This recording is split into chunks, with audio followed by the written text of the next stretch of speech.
नमस्कार। देश और दुनिया की तमाम फटाफट खबरों में आपका स्वागत है। खबरों के लिए आपसे निवेदन की यदि आपने हमारे चैनल को सब्सक्राइब नहीं किया तो कृपया करके देश और दुनिया की तमाम फटाफट खबरों के लिए आपके अपने चैनल को सब्सक्राइब करना ना भूलें।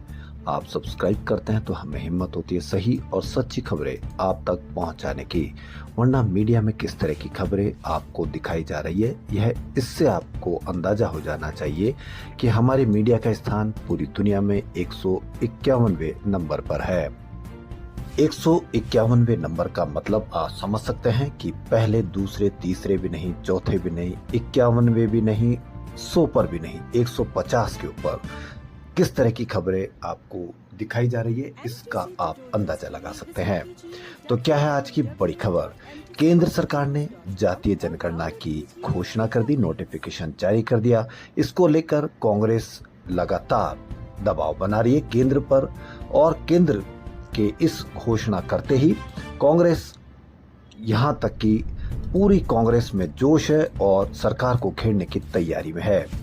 तो केंद्र सरकार की तरफ से आज 16वीं जनगणना की गजट अधिसूचना जारी कर दी गई। इसको लेकर कांग्रेस ने मोदी सरकार पर निशाना साधा। कांग्रेस मीडिया प्रभारी महासचिव जयराम रमेश ने कहा कि लंबे इंतजार के बाद बहुप्रचारित 16वीं जनगणना की अधिसूचना आखिरकार जारी हो गई, लेकिन ये एकदम खोदा पहाड़ निकली चूहिया जैसा है, क्योंकि इसमें 30 अप्रैल 2025 को पहले से घोषित बातों को ही दोहराया गया है।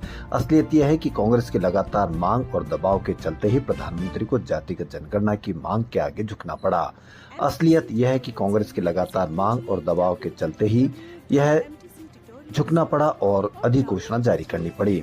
इसी मांग को लेकर उन्होंने कांग्रेस नेताओं को अर्बन नक्सल तक कह दिया था। संसद हो या सुप्रीम कोर्ट, मोदी सरकार ने जातिगत जनगणना के विचार को सिरे से खारिज कर दिया था, और अब से ठीक 47 दिन पहले सरकार ने खुद इसकी घोषणा की। हालांकि आज का राजपत्र अधिसूचना में जातिगत गणना का कोई उल्लेख नहीं है।